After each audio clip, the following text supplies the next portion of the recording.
Guys, welcome to my YouTube channel. I am Shahid Sota with latest information on study and work in the UK. आज की जो हमारी video है इसके अंदर हम आपको बताने की कोशिश करेंगे कि यूके के अंदर आप वेल्डिंग और पाइप फिटिंग के वीजे के ऊपर कैसे आ सकते हैं, कितने पैसे को आप कमा सकते हैं और उसकी रिक्वायरमेंट क्या है। तो वीडियो स्टार्ट करने से पहले मैं आपको एक थोड़ी सी इन्फॉर्मेशन शेयर कर दूं।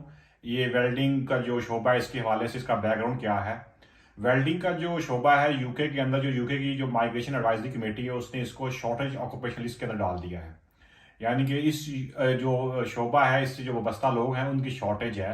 और एक रिसर्च के मुताबिक यूके के अंदर बाय 2027 36 से 40 हज़ार जॉब्स जो हैं वो वेल्डिंग और पाइप फिटिंग की अवेलेबल होंगी।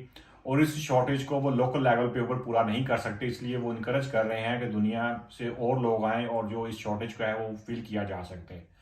इसकी सबसे बड़ी वजह तो ये है कि यूके में जो वेल्डिंग के लोग पेशे से लोग वाबस्ता हैं वो एजिंग पॉपुलेशन है और एवरेज एज जो इस एज से वाबस्ता है वो 45 ईयर्स है। और जो यंग जनरेशन है यहाँ की उनके लिए जो है वो ट्रेनिंग एंड डेवलपमेंट नहीं की लोगों ने कि वो इसकी जो शोबा है इसकी उसको इंकरेज नहीं किया जा रहा कि लोग इसको ज्वाइन करें। तो इसलिए इस जो शोबे में है बहुत ज़्यादा शॉर्टेज पैदा हो रही है और इसीलिए वो दुनिया से बाकी लोगों को इनकरेज कर रहे हैं कि इस वीजे के ऊपर आप यूके के अंदर आएं और ये काम करें।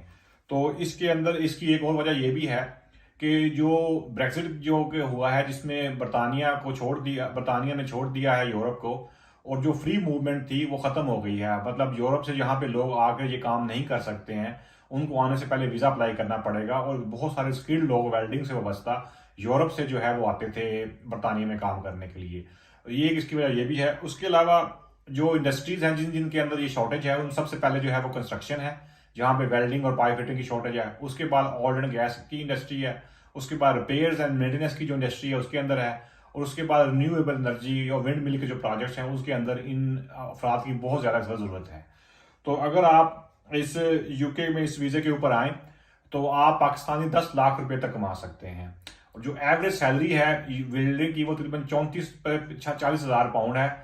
और आपको सारा कुछ आपके टैक्स वगैरह काट के आपके अकाउंट के अंदर 2500 से 3000 पाउंड जो है वो महाना आ सकता है। और इसकी रिक्वायरमेंट का मैं आपको बता देता हूँ इस वीजे की अप्लाई करने की क्या क्या रिक्वायरमेंट। सबसे पहले इसकी रिक्वायरमेंट ये है कि आपके पास अपना स्पॉन्सर लेटर हो। जो आपने जॉब अप्लाई करनी है वो आपका एम्प्लॉयर आपको स्पॉन्सर लेटर इशू करे कि I would like to invite this person to come in the UK and work for my company. दूसरी है इंग्लिश लैंग्वेज की रिक्वायरमेंट। जो इनका B1 लेवल है उसके मुताबिक आपके पास इंग्लिश लैंग्वेज की रिक्वायरमेंट का सर्टिफिकेट हो जो कि आप आइट्स भी कर सकते हैं और जो आपके पास डिग्री हो। और तीसरी जो सबसे जो बेसिक रिक्वायरमेंट है इस वीजे की वो ये है कि आपने 3 साल पाइप्स के ऊपर वेल्डिंग का काम किया हो। जिस तरह अगर आप मिडिल ईस्ट में काम कर रहे हैं, ऑयल एंड गैस की फील्ड में काम कर रहे हैं, वहाँ जो पाइप्स होते हैं ना जिनको कहते हैं हाई इंटेग्रिटी पाइप्स, उनके ऊपर आपने काम किया हो। मतलब सिंपल से रिक्वायरमेंट है। और ये जो आपने 3 साल का जो आपका एक्सपीरियंस है हाई इंटेग्रिटी वीजे पर काम करने का, ये आपने प्रोफेशनल कैपेसिटी में हासिल किया हो। तो सबसे पहले आपके पास 3 साल का एक्सपीरियंस हो, दूसरा आपके पास इंग्लिश लैंग्वेज का रिक्वायरमेंट का सर्टिफिकेट हो, तीसरा आपके पास स्पॉन्सर लेटर हो आपके एम्प्लॉयर का।